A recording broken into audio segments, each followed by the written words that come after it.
नमः शिवाय।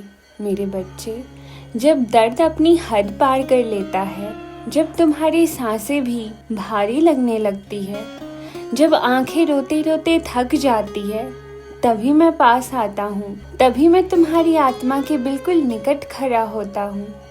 तुम कहते हो, महादेव, दर्द बहुत है महादेव, आप कहाँ हैं? बच्चे, दर्द जितना गहरा होता है, मैं उतना ही तुम्हारे भीतर उतर जाता हूँ। तुमने हर द्वार खटखटाया, हर जगह मुझे ढूंढा, पर मैं कहीं बाहर नहीं था। मैं वहीं था जहाँ तुम्हारा आंसू गिरता था, जहाँ तुम्हारी आवाज टूट जाती थी, जहाँ तुम अकेले होकर भी मुझे पुकारते थे। तुम कहते हो, महादेव, अब आपको आना ही पड़ेगा। और आज मैं आ गया हूँ। लेकिन तुम्हें एक सत्य बताऊं, मैं कभी गया ही नहीं था। तुम गिरते हो और मैं तुम्हें पकड़ता हूँ, बस तुम्हें महसूस नहीं होता। तुम टूटते हो और मैं तुम्हारे टुकड़ों को संभालता हूँ, बस तुम देख नहीं पाते।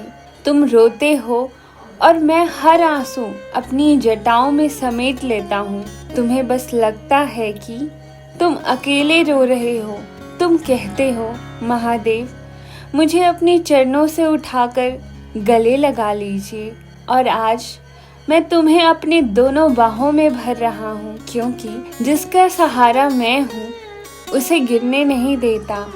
जिसका जीवन मैं संभालता हूँ उसे कभी अकेला नहीं छोड़ता। जिसकी आत्मा मेरा नाम पुकारती है, उसकी रक्षा मैं अपने त्रिशूल से करता हूँ। बच्चे, तुम्हारा दर्द तुम्हारी समाप्ति नहीं, तुम्हारी नई शुरुआत है। यह दर्द तुमको मारने के लिए नहीं आया, बल्कि तुम्हें मेरे और करीब लाने के लिए आया है। तुम्हारी कहानी खत्म नहीं हो रही, यह फिर से लिखी जा रही है, मेरे हाथों से, मेरे आशीर्वाद से, मेरी कृपा से। आज तुम एक बात याद रखना, तुम अकेले नहीं हो। जब तुम टूटकर गिरते हो, मैं तुम्हारे पीछे खड़ा होता हूँ। जब तुम रात भर रोते हो, मैं तुम्हारे माथे पर हाथ रखकर धैर्य देता हूँ।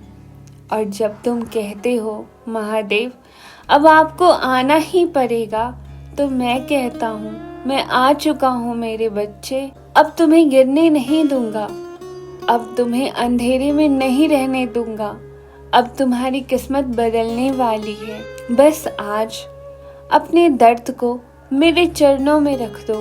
तुम्हारा बोझ अब तुम्हारा नहीं, मेरा है। मैं हूँ और मैं हमेशा रहूँगा तुम्हारे साथ। श्री शिवाय नमस्तुभ्यम। हर हर महादेव।